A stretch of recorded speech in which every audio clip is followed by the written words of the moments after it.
Bonjour à tous. Et aujourd'hui, nous allons nous arrêter sur, bien sûr, le Tanya chapitre 6. Nous allons bientôt terminer ce 6e chapitre dans lequel nous sommes toujours en train de chercher à se découvrir soi-même, découvrir notre personne, et essayer de comprendre qu'est-ce que nous faisons sur Terre. Mais ce qu'on va faire aujourd'hui ensemble, c'est surtout pour les gens déprimés. Je ne vais pas citer de nom. Essayez de savoir et essayer de comprendre, comme on a parlé la dernière fois, le contraste qu'il y avait entre le bien et le mal, si tu te rappelles le dernier sujet. On a vu que chaque chose que Dieu a créée comme bien, il a créé en contrepartie aussi quelque chose dans le mal, ce qui n'est pas forcément mal, mais on a vu que la Chassidoute appelle ça l'autre côté. Aujourd'hui, on va se focaliser beaucoup plus en décortiquant justement qu'est-ce que ça veut dire bien et mal, et surtout essayer de comprendre qu'est-ce que ça veut dire cet autre côté que la Chassidoute nous appelle parfois avec le nom Klippa. Qu'est-ce que ça veut dire Klippa? Traduction, l'écorce. Alors on n'est pas confondre avec l'écorce, la peau du fruit. Et dans tout le monde de la Chassidoute, dans tout le monde de la Kabbale, dans tout le monde de tout ce que est appelé la mystique juive, il y a la conception, comment le monde est regardé, que c'est un monde de Klippot. Qu'est-ce que ça veut dire un monde de Klippot? Un monde d'écorce. La Torah considère qu'il y a une différence spirituellement, matériellement, entre le monde de la Kedusha, le monde de la sainteté, et le monde, tout court, le monde réel. Est-ce que ça veut dire que le monde réel, c'est un mauvais monde? C'est un monde qui est que du mal? Loin de là. Et c'est pour ça que la Chassidoute, elle pense que le meilleur aspect, la chose la plus simple, c'est de parler de ce qu'on appelle la différence entre un fruit et l'écorce. Quand on parle du fruit, en règle générale, tu as deux sortes de fruits. Tu as un fruit qui est mangeable directement, bien sûr, en faisant une bénédiction, le lavant, etc. Mais tu as un fruit qui est protégé par une certaine écorce. Et tu as un fruit que l'écorce est de aucune manière mangeable. Tu peux rien faire avec. Avant de commencer à rentrer dans les détails des fruits, pour comprendre qu'est-ce qui se passe dans ce monde, on doit d'abord comprendre quel est le but pourquoi Dieu a créé une écorce à un fruit. La klippa et le fruit. L'idée de l'écorce a deux buts. But numéro un, bien sûr, de protéger le fruit. Pour pouvoir arriver au fruit, il faut enlever l'écorce. De l'autre côté, tu ne peux pas dire que si c'est comme ça, quel était le but d'avoir une écorce? C'est-à-dire que Dieu avait qu'à créer le fruit sans écorce tout court. Parce que l'écorce est là pour protéger le fruit, pour garder le fruit tout le temps qui est en train de pousser sur l'arbre, etc. Et en règle générale, d'ailleurs, la majorité des écorces naissent, grandissent, avant même que le fruit est arrivé. D'abord, il y a l'écorce, et après, il y a le fruit qui pousse à l'intérieur. Alors, quand moi je te demande, qu'est-ce qui est le plus important ici? L'écorce ou le fruit? Quand on parle en termes de but et moyen, est-ce que le but, c'est le fruit? Et le moyen, c'est l'écorce. Le moyen pour arriver au fruit, c'est l'écorce. Ou bien j'allais dire non. Le but, c'est l'écorce. Et le moyen, c'est le fruit. Je vais dire, mais comment on peut dire une telle chose? Analysons d'abord qu'est-ce que ça veut dire le moyen et qu'est-ce que ça veut dire le but. Combien de fois sur Terre, on fait une erreur et on se confond entre le moyen et le but? Combien de gens sont prêts à utiliser n'importe quel moyen pour arriver au but que eux ils ont défini que c'est le but le plus important. De l'autre côté, vient la Chassidoute nous expliquer comme quoi justement, même si le but c'est un but sain, on a un devoir de faire attention, de ne jamais confondre, de ne jamais faire l'erreur et de ne jamais penser que tous les moyens sont permis pour arriver au but. Deuxième problème, ne jamais imaginer un instant et faire une distinction ou rendre moins important le but en donnant plus d'importance aux moyens. Tout ça, c'est des mots dans le monde agriculteur, le monde agricole. Regardons maintenant ensemble qu'est-ce que cela veut dire dans le monde de la Kedusha et le monde de la Klippa. Et dans le monde de la Kedusha et dans le monde de la Klippa, c'est très simple. La Torah te dit que la Chassidoute explique que le monde entier est appelé un monde des Klippot, un monde d'écorce. Ça ne veut pas dire mal. Monde d'écorce, ça veut dire un monde qui est utilisé comme un seul moyen. Et c'est pour ça que c'est appelé le monde des clipotes. Qu'est-ce que ça veut dire le monde des clipotes? Le monde des moyens. Qu'est-ce que ça veut dire monde des moyens? Ça veut dire que c'est un monde dans lequel Dieu nous a donné plusieurs choses par lesquelles nous pouvons arriver au but pour lequel Dieu nous a mis sur cette planète. D'un côté, on a dit tout à l'heure que l'écorce, elle est là pour protéger le fruit. Ça veut dire que le monde, on en a besoin pour l'Akdusha, tout simplement parlant. Si jamais je n'ai pas de choses matérielles, je ne peux pas faire les mitzvot. Si je n'ai pas de peau d'animal, je ne peux pas faire mezuzah, tefillin, etc. Je suis obligé d'avoir et de dépendre des choses matérielles pour pouvoir faire ce que Dieu lui demande. De l'autre côté, je ne peux pas me troubler et perdre la tête et penser que puisque j'ai besoin des choses matérielles, automatiquement je vais me mettre totalement enveloppé dans le matériel et oublier que toutes ces choses-là sont seulement un moyen pour arriver au but que Dieu nous a mis sur terre. Alors, comme on a dit tout à l'heure, dans les écorces en général, il y a deux types d'écorces. Il y a une écorce qui est appelée une écorce très dure. Qu'est-ce que ça veut dire une écorce dure? Une écorce qui est immangeable. Tu n'as pas trouvé le chef pâtissier qui est capable de faire quelque chose avec l'écorce d'une noix de coco. En tout cas, je ne connais pas, peut-être, mais je ne sais pas. Qu'est-ce que tu vas faire avec? Tu vas le faire en miettes? C'est immangeable. Tu ne peux rien faire avec. Ou bien la peau d'une noix. La seule chose que tu peux faire avec ces choses-là, en général, c'est casser et jeter. Il n'y a rien à faire avec. Il n'y a rien à en tirer. Pas seulement il n'y a rien à en tirer, c'est dangereux. Parfois, tu peux trouver l'écorce ou la peau d'un œuf, la coquille d'un œuf dans un plat qui a été oublié. C'est pas aussi dangereux, mais un morceau de l'écorce d'une noix de coco ou d'une noix, que Dieu nous en préserve, c'est quelqu'un qui avale, et choses pareilles, c'est dangereux. Et donc, le seul moyen qu'on a, c'est de s'en séparer. Tu as après les autres écorces, que ça, tu peux les manger de différentes manières. Par ça que tu vas aller travailler, tu vas les utiliser, tu vas les cuire. Il y a même des confitures que tu vas faire seulement à base d'écorce. On est en train de faire ces jours-ci les confitures d'étrog, avec ceux qui ont utilisé l'étrogim pendant Sukkot, etc. Alors bien sûr qu'il faut les cuire, et qu'il faut les laver, qu'il faut les nettoyer. Mais tu as par exemple des écorces, comme on appelle ça, la peau d'une tomate, la peau d'un concombre, la peau d'une n'importe quel autre fruit, la peau d'une olive, poivron. Pas forcément, c'est des choses qu'il faut forcément jeter. Alors tu auras toujours des plats maniaques ou des gens maniaques qui vont décider qu'il faut les laisser mijoter pendant 2 heures dans la marmite et que faire en sorte que tu puisses nettoyer, que tu puisses relever, que tu puisses enlever les peaux, que tu puisses enlever les écorces. Mais au final, vient la Torah, elle te dit que, je veux dire, dans le monde réel, si jamais tu as mangé cette écorce, c'est pas la fin du monde. Il t'est rien arrivé. C'est pas si grave que ça. Regardons comment on trouve ça dans le monde réel. Dans le monde réel, la Torah, elle vient te dire que tu as 2 types d'écorces. Tu as les écorces qui sont considérées comme un moyen, mais ils sont encore attachés avec le but. Ils ne sont pas totalement déconnectés du but. Et tu as des écorces qui sont là seulement en tant que moyen, qui n'ont aucun contact avec leur but. Dans le langage de la Kabbale et dans le langage de la Chassidut, la Torah te dit c'est la définition entre ce qu'on appelle Gimel Klipot Atmeot, les 3 écorces impures. Ça, c'est les parties du monde que Dieu a créées, qu'ils ont un but pour eux-mêmes, qu'ils ont un but en soi. Mais depuis le départ, pourquoi Dieu les a créés, ils n'ont aucun moyen de s'attacher avec Dieu de manière dévoilée. Ils ne peuvent pas se sanctifier. Ils ne pourront jamais changer de monde, de passer du monde profane au monde sanctifié, du monde matériel au monde spirituel. Ça, c'est ce que la Chassidut, la mystique juive, le Zohar, la Kabbale te décrit avec le terme les 3 écorces impures. Pourquoi on appelle ça les écorces impures?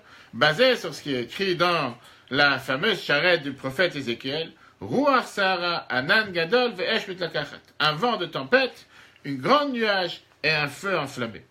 Qu'est-ce que ça veut dire? En règle générale, quand tu as un ouragan, tu ne cherches pas à jouer le malin, à part aujourd'hui, les gens ils cherchent à faire des selfies. En général, quand tu as 180 km/h ou 250 comme il y a eu les derniers temps, tu ne joues pas le malin en restant dehors, comme des fois tu vois ces journalistes qui sont en train d'être embarqués avec le vent et avec la caméra, parce qu'il faut absolument qu'ils aient la photo que derrière il y a l'ouragan qui est en train de souffler. Sois pas bête et sauve-toi. Pourquoi sauve-toi? Si c'est Dieu qui a envoyé cet ouragan, reste devant, prends une photo. Non, parce que le prophète Ezechiel t'explique que justement ça c'est comparé à une des écorces impures que tu peux rien faire avec. Va t'enfuir, n'aie pas à faire avec une telle chose. Quand tu as une tornade, tu peux rester à 10 km de loin et prendre une vidéo. Mais si que Dieu nous en préserve, tu es sous l'œil de la tornade. Si tu as l'œil de la tornade qui va taper juste en face de chez toi, reste pas en dessous. Combien de fois tu as des voitures éjectées, des toits éjectés, etc. Pareil quand tu as un feu enflammé. quand tu as une forêt qui est en braise, et tu n'es pas fait pour éteindre le feu, ou tu n'as, même si tu es fait pour éteindre le feu, que Dieu nous en préserve, on se rappelle ce qui s'est passé il y a quelques années en Israël, dans le Carmel, à Haïfa, quand le feu de la forêt a enveloppé plusieurs pompiers qui étaient en plein milieu, qui n'avaient aucun moyen de s'en sortir. On a perdu plus de 40 pompiers. Ils n'avaient aucun moyen de pouvoir s'enfuir du feu, avec tous les moyens nécessaires. Le prophète Yecheskel te dit, ça c'est ce qui est comparé à ces 3 écorces impures. Qui veut dire, c'est certaines choses que Dieu les a créées sur terre pour arriver à un but, mais ils sont formellement, à un certain moment, déconnectés, interdits, et tu dois t'en enfuir. Tu ne pourras jamais les changer, tu ne pourras jamais les élever, tu ne pourras jamais les faire, les rendre, comment on appelle ça, dénaturalisées, tu ne pourras jamais les rendre non dangereuses. Quoi qu'il arrive, c'est quelque chose que tu dois t'en séparer. Vient la deuxième sorte. Et ça, c'est ce que la Torah nous appelle, encore une fois, basé sur ce verset dans le prophète Yecheskel, ce qu'on appelle dans la Chassidoute, dans la mystique juive et dans les Zohar, Klipat Noga. Qu'est-ce que ça veut dire, Klipat Noga? On parle ici d'une écorce qui s'appelle Noga. On va tout de suite dire ce que ça veut dire. On parle des choses dans le monde, comme on l'a dit tout à l'heure. Une écorce, une peau de tomate, une peau de concombre, que depuis le départ, c'est quelque chose qui n'est pas sain. C'est pas quelque chose qui fait partie du monde de la spiritualité. Mais ils ont un potentiel que tu pourrais éventuellement les utiliser pour faire avec ça ce que Dieu demande, voire les changer, voire les sanctifier, voire les élever vers le monde spirituel. Une peau d'animal, par excellence, n'a aucune spiritualité. Tu peux très bien la voir dans une assiette, tu peux très bien la changer, la travailler, l'élever, la purifier, la raffiner, et la rendre sainte par saint que tu vas maintenant écrire une médusa ou une paire de tefilines sur cette peau. Et à ce moment-là, tu ne peux plus la faire redescendre de niveau, tu ne peux plus prendre une lanière de tefilines ou un boîtier de tefilines, ou quelque chose qui a été destiné pour faire quelque chose de doucha, de saint avec, et le rendre encore une fois profane. Pourquoi ils sont appelés Noga? Noga, ça vient du mot dans la charrette de Yecheskel. Noga lo savim, on parle ici d'une lumière comme une veilleuse. Tu vois, des fois dans les chambres à coucher, ou tu vas dans les chambres d'hôtel, ou tu vas j'étais parti voir une maison il y a 2 jours pour mettre des mezuzot, et dans le couloir, les parents, ils ont mis une veilleuse, ils ont mis un plafonnier qui est une veilleuse pour que les enfants, la nuit, ils aient un peu de lumière. Tu peux augmenter la lumière, mais c'est au final une veilleuse. Ça veut dire quoi? Le rapport que j'ai avec cette écorce, c'est un rapport qui doit être positif. J'ai pas peur. Comme j'ai dit tout à l'heure, si j'avale une peau de tomate ou une peau de concombre, c'est pas la fin du monde. Il n'y a pas quelque chose de dangereux. De l'autre côté, il y a certaines personnes qui sont sensibles et qui ne pourront pas l'avaler. Mais mon but, c'est quoi? C'est de l'utiliser avec pour faire le bien. Donc, encore une fois, si on doit récapitaliser ce qu'on vient de voir, surtout parce qu'on est en train de terminer le chapitre 6, on voit que la manière comment Dieu il a créé le monde, il y a 3 grands éléments.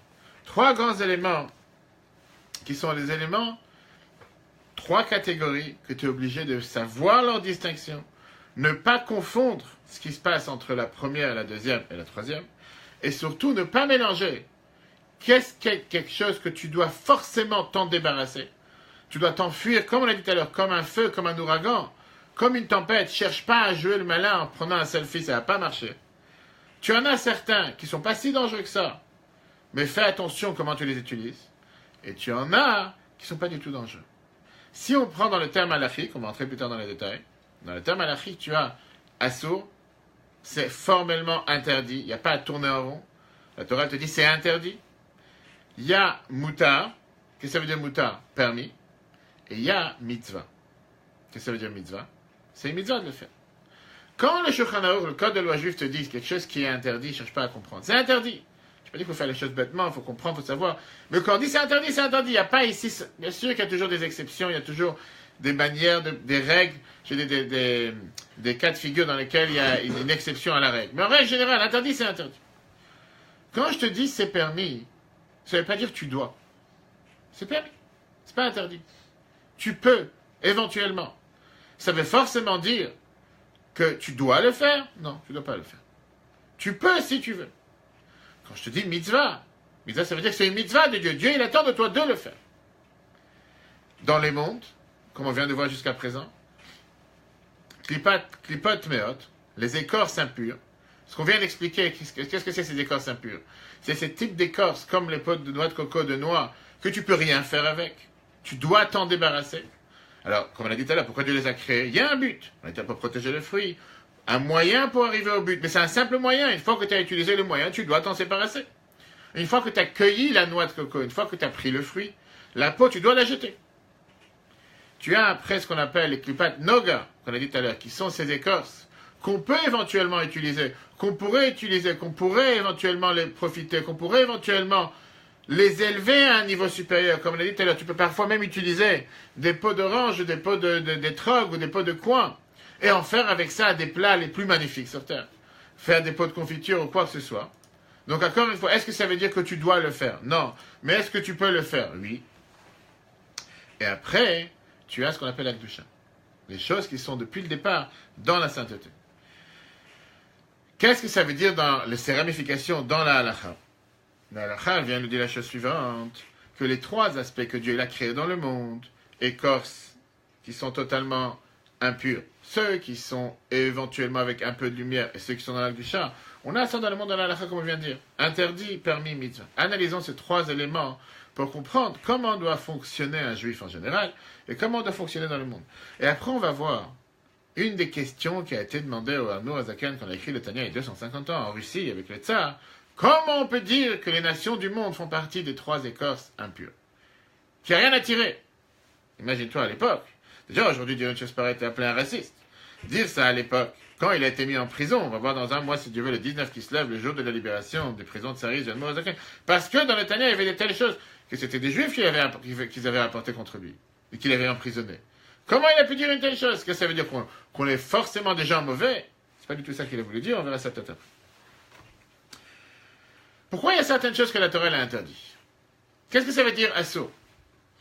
Assour, d'abord, si tu prends le mot assour, c'est comme la prison. Un prisonnier en hébreu, c'est assir. Une prison en hébreu, bet à assurim. On va voir ça dans quelques semaines, dans la paracha Vayeshev. On parle avec Yosef qui a été emprisonné pour, malheureusement, aucune raison logique. Il n'a pas eu de jugement pendant 12 ans, depuis l'âge de 17 ans à l'âge de 30 ans.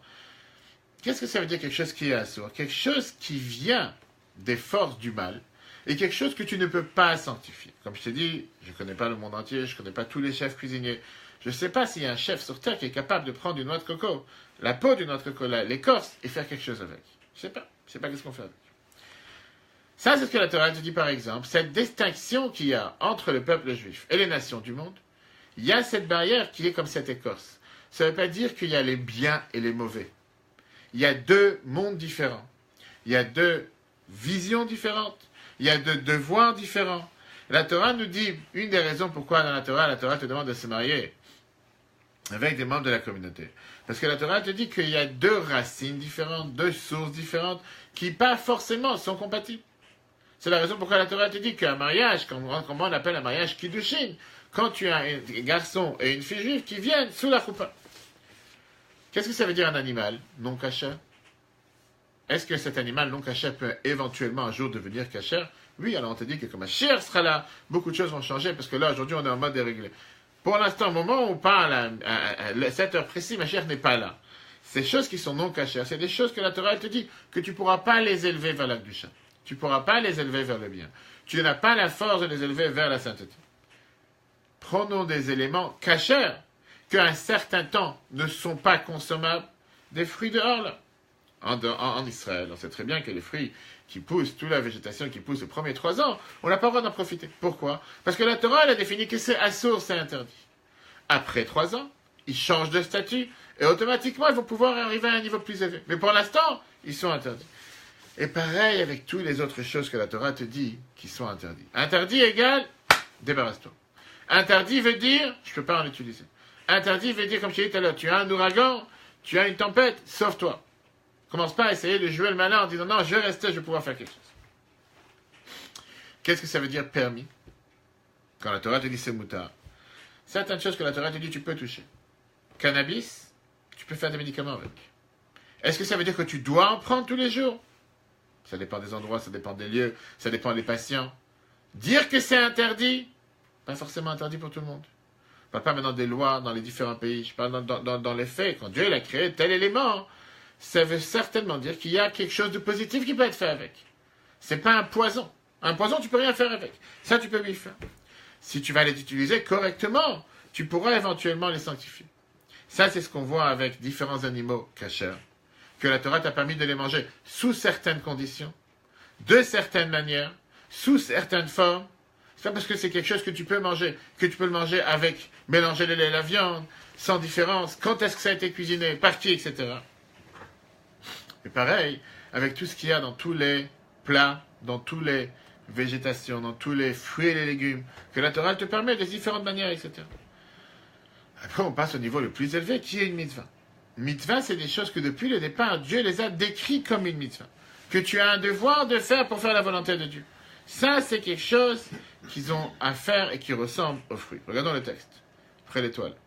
Elle a... Tu vois ici? Juste ici. Chaque clipote, comme on a dit tout à l'heure, ces clipotes, ces écorces, ils sont divisés en deux étapes, en deux niveaux. Zol le matamizo, une plus bas que l'autre.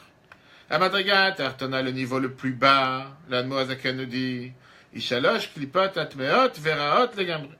Ce sont les trois écorces impures les plus mauvaises. Ve'ein ba'em tovkal, ils n'ont absolument rien de bien. Et c'est la raison pour laquelle Vénikrio, Bemerkabat, Yecheskel. C'est pour ça qu'ils ont été appelés dans la fameuse charrette du prophète Ézéchiel dans sa prophétie. Ruach Sahara, comme on l'a dit tout à l'heure, cette fameuse grande tempête. Anan Gadol, ce grand nuage, cette tornade. Ve'esh mitlakachat, un feu qui est enflammé. En deux mots, tu peux rien faire avec. Umehen, et de ces choses-là, Nishpaot sont découlées, Venim Shachot, et se déduisent. Plusieurs choses. D'abord, Nafshot, les âmes, Kol Umotolam, des nations du monde, Vekiyum Gufam, et leur maintien de leur corps sur terre. Deuxièmement, Nafshot, les âmes, Kol Baalei Chaim, de tous les animaux atmeim qui sont impurs, Vasurim et interdits, Ba'achila, de les consommer, Vekiyum Gufam, et maintenir leur corps. Et après, Vekiyum Vechayut, Kol Ma'achalot Asurot Ma'atzomer, tous les éléments qui sont interdits de manger du végétal, que mot orla, comme on l'a dit tout à l'heure, les fruits que les premiers 3 ans n'a pas le droit de manger, Vekila Kerem, les fruits qui sont nés avec un mix de 2 racines, qu'on appelle ça un hybride, pour pouvoir faire pousser différentes sortes. Donc moi, chez Katou, comme c'est expliqué dans la Kabbale, Sha'ap, Pemtat, chapitre 49, Perek Vav, chapitre 6. Vechen, et la même chose, Kiyum, Vechayut, là, il te rajoute en te disant, c'est pas seulement les choses qu'on mange, c'est pas seulement les choses qu'on aurait pu éventuellement consommer, mais même les actions, Dibou, Marshava, même les paroles, et même les pensées. Chez le Kol, Shassa, Lota, c'est de tous les 365 commandements négatifs, 20 fem, et tout ce qui en dérive, tout ce qui en découle, qui sont les interdictions de nos sages. Moshe Katouf, comme c'est écrit là-bas, Sham, sauf Pereke, à la fin du 5e chapitre. Donc le mot Azaken, il vient être écrit. Ça ne veut pas dire que toutes ces choses sont des choses qu'il faut brûler. Ça ne veut pas dire que toutes ces choses sont des choses que Dieu les a créées pour rien. Puisqu'il n'y a pas une seule chose que Dieu n'a créée sur terre qui n'a pas de sens. Il n'y a pas une seule chose que Dieu a créée sur terre qui n'a pas son but et qui n'a pas sa mission. Juif ou non juif. Alors qu'est-ce que ça veut dire que les non-juifs viennent de ces 3 clipotes atméot, de ces 3 écorces qu'on ne peut pas utiliser? Ça dépend encore une fois de pourquoi. Qu'est-ce que tu vas faire avec? Quand on parle de cette écorce, je dis cette peau, cette noix de coco, si jamais la noix de coco ne va pas naître, si Dieu ne lui aurait pas donné cette écorce aussi solide, je ne sais pas si elle aurait pu vivre. Je ne sais pas si elle aurait pu grandir, arriver le type de fruit que tu as avec ce lait qui est à l'intérieur, etc. Dieu a clairement mis un but. Pourquoi faire en sorte que la noix de coco doit grandir avec une telle écorce? Et pourquoi une tomate n'a pas une écorce de noix de coco? Dieu a mis cette distinction dans le monde, que tu as les juifs et tu as les non-juifs. Tu as les animaux cachers et tu as les animaux non cachers. Est-ce que ça veut dire que tous les animaux non cachers sont forcément mauvais? Pas du tout. Ils ont leur but sur terre. Chaque non-juif a son but sur terre, a sa mission sur terre, a son devoir sur terre. Comme on verra après dans le chapitre 7 et 8. Il remplira sa mission en faisant les 7 lois de Noach. Alors que le peuple juif, Dieu lui donne les 613 commandements. Les 7 lois de Noach sont totalement parfaites pour remplir sa mission et son devoir sur terre. Mais est-ce que ça veut dire que puisqu'il a aussi sa mission, je dois tout mélanger? La Torah te dit non. Les fruits, les tomates et les concombres, tu peux manger avec la peau. La noix de coco, tu peux manger avec la peau. Comme on l'a dit tout à l'heure, même les paroles, les pensées, les actions qui dépendent des 365 mitzvot, on ne parle pas ici de péché, mitzvot négatifs, eux aussi font partie de la même catégorie. Ils font partie des éléments, comme on va expliquer plus tard dans le prochain chapitre, ils font partie de ces éléments qui sont pas seulement des éléments qu'on ne doit pas mélanger, mais des éléments que la Torah elle te dit qu'en les gardant avec leur distinction, c'est comme ça que tu les respectes. En les gardant authentiques à ce qu'ils sont, C'est comme ça que tu les protèges. Si tu décides demain de créer un arbre hybride avec une graine de tomate et une graine de notre coche, je ne sais pas ce qui va sortir. Aucune idée, on peut chercher si ça a été fait, un tel exploit. Mais je suis sûr que la force de la noix de coco, le fait d'avoir un fruit si protégé, pas forcément qu'il sera si protégé. Conclusion, qu'est-ce qu'on vient de voir? Le monde est défini avec une différence, une distinction entre deux grandes catégories. La Kedusha, les choses saintes, et la Klippa, ou bien les forces qu'on appelle les écorces, les forces du mal. Kedusha, on a déjà parlé plusieurs fois, ça veut dire tout ce qui est soumis à la volonté de Dieu. Sitra, Achara, ce qui est l'autre côté, ça veut dire ce qui n'est pas la Kedusha. Et c'est ce qui est automatiquement égoïste, autonome, ce qui se considère existant à part Dieu. Quel message on vient de tirer de ce 6e chapitre? Le message qu'on prend pour la vie de tous les jours, c'est une manière de se dire comment vivre sur cette planète de manière heureuse. D'abord, on peut s'émotionner de ce qu'on vient d'apprendre. Parce qu'on vient de découvrir que dans le monde, il y a toujours cette distinction. Il n'y a pas d'air gris.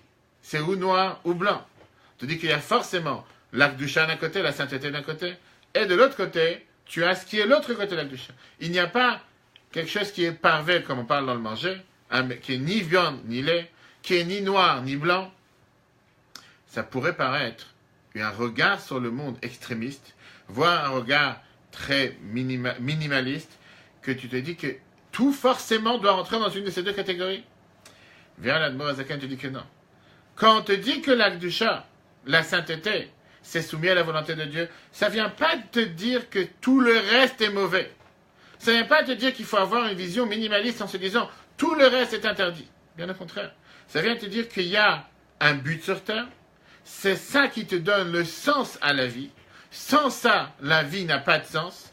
Avec la sainteté, la vie a un sens. Est-ce que ça veut dire que quand je dors, je mange? Automatiquement, je suis en train de perdre mon temps. C'est le bon Dieu qui m'a demandé de manger.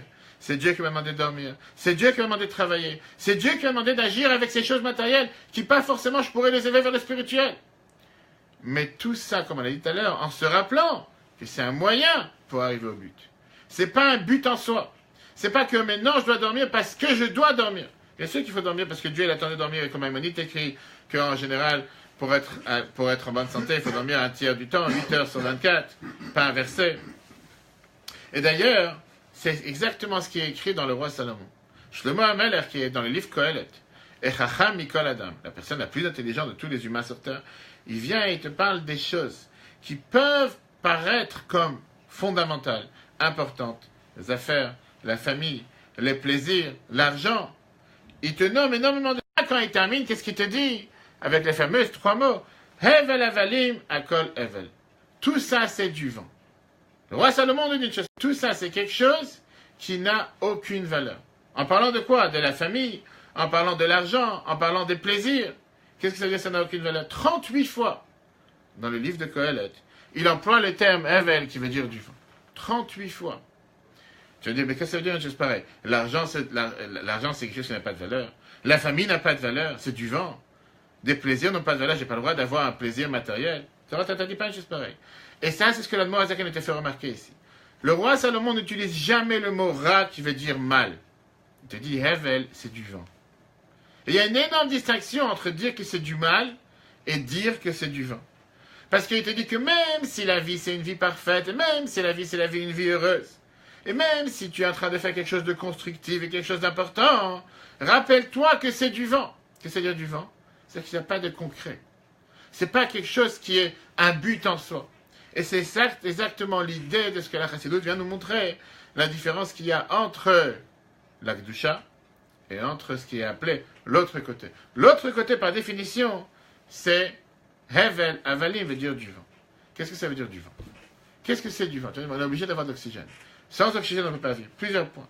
Tout d'abord, quand je te dis que quelque chose c'est du vent, ça veut dire que c'est quelque chose qui est momentané, qui est secondaire, qui n'est pas quelque chose qui est essentiel. Aujourd'hui, quelqu'un est là, demain, il n'est pas là. Aujourd'hui, ce bâtiment est là, demain, le bâtiment, il n'est pas là. Quand je te dis que quelque chose c'est du vent, il y a aussi ce qu'on appelle une incertitude. Tout ce que tu crées pour toi-même, c'est un doute qui te dit que ça, c'est le but dans la vie. Peut-être que c'est quelque chose que tu es totalement dans le faux.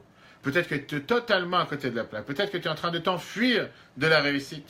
Tu ne veux pas savoir toi-même pourquoi tu vis. Tu ne veux pas savoir combien de temps tu vas vivre. Tu ne veux pas savoir quelle est ta mission sur Terre. Tu n'as pas de certitude. Troisièmement, quand tu parles de la Kedusha, pourquoi là on n'appelle pas ça du vent? Parce que là on sait que Dieu est éternel, la Torah est éternelle, la volonté de Dieu est éternelle. Et quand je fais la volonté de Dieu, quoi qu'il arrive, c'est quelque chose qui reste éternel. C'est quelque chose qui ne pourra jamais être enlevé. Tu pourras perdre des bâtiments, tu pourras perdre une voiture, tu pourras perdre un bien, mais tu ne peux pas perdre une mitzvah que tu as fait. Quelque chose de ce que Dieu t'a demandé de faire, c'est quelque chose qui est tellement éternel, c'est quelque chose qui te donne un sens à la vie, c'est quelque chose qui reste éternel dans la vie.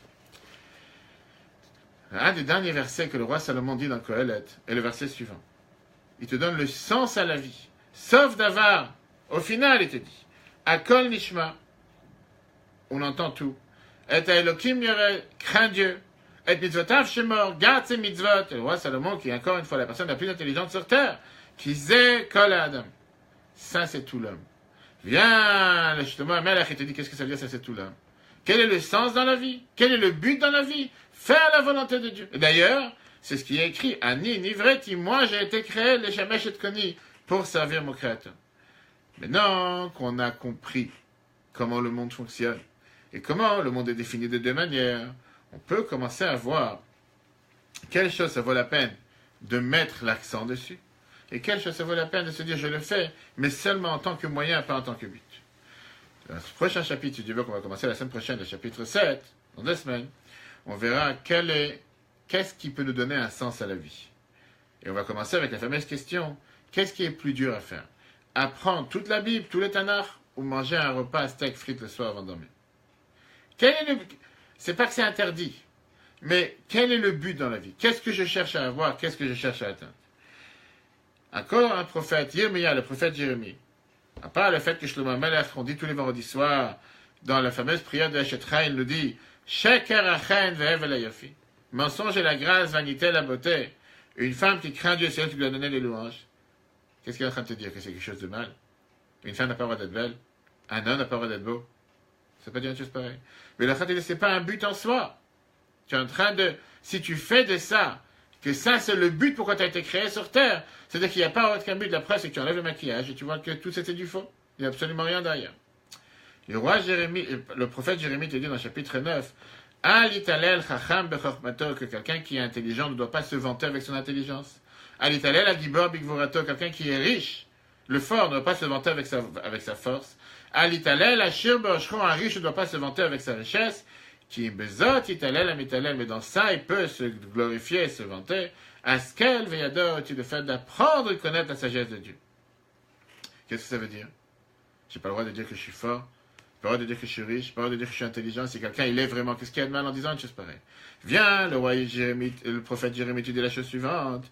Quand ça vient en connaissance de cause, que je sais que c'est ce que Dieu il m'a donné, et Dieu il m'a donné ça pour le faire pour le bien, pour le faire pour la volonté de Dieu, pour exploiter toutes ces qualités que Dieu il a données à chaque être humain sur terre, puisqu'il n'y a pas une personne qui n'a pas de qualité, il n'y a pas une personne qui n'a pas sa mission, il n'y a pas une personne qui peut rien apporter à l'autrui ou à toute l'humanité.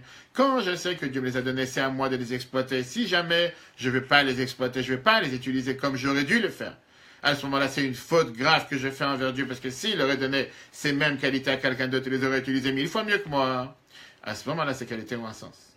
Mais si je prends ces qualités en disant à chaque instant que ces qualités, c'est moi-même qui les ai reçues. Pourquoi? Parce que dans le ventre de ma mère, j'avais tel don que j'ai reçu de devenir peintre, ou devenir chanteur, ou devenir écrivain, ou devenir peu importe quel métier. Et j'ai aucune reconnaissance face au fait que si quelqu'un d'autre l'aurait eu, peut-être qu'il aurait été 1000 fois mieux que moi. Et donc, à moi, ça me demande beaucoup plus de travailler sur moi et d'agir pour les utiliser, pour faire en sorte que ce ne soit pas des choses en vain. Viens, le prophète Jérémie te dit, ne te vante pas avec ce que tu as.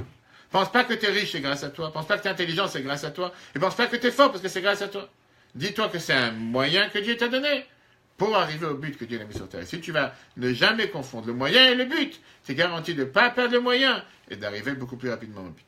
La semaine prochaine, on verra si Dieu veut le 7e chapitre. Alors, comment finalement définir les différentes qualités? Comment finalement réussir à pouvoir concrètement détecter et savoir sur quoi mettre des efforts, sur quoi mettre l'accent pour arriver au but, et sur quoi faire en sorte de ne pas confondre en se disant ce n'est qu'un moyen, le but est beaucoup plus important. Très bonne journée à tous. Je rappelle à tout le monde que le cours est sur l'application eTorah sur Android. Très bientôt se rappelle. Demain, si Dieu veut, le cours de 13h sur la paracha, on verra magnifique cours sur la bracha que la femme amène dans la maison, parce que c'est la paracha Chaïsara, et demain soir, une grande conférence à Bris-sur-Marne, à 20h30, et samedi soir, une autre conférence, si Dieu veut, à Suresnes. Que Dieu vous bénisse, et à la semaine prochaine.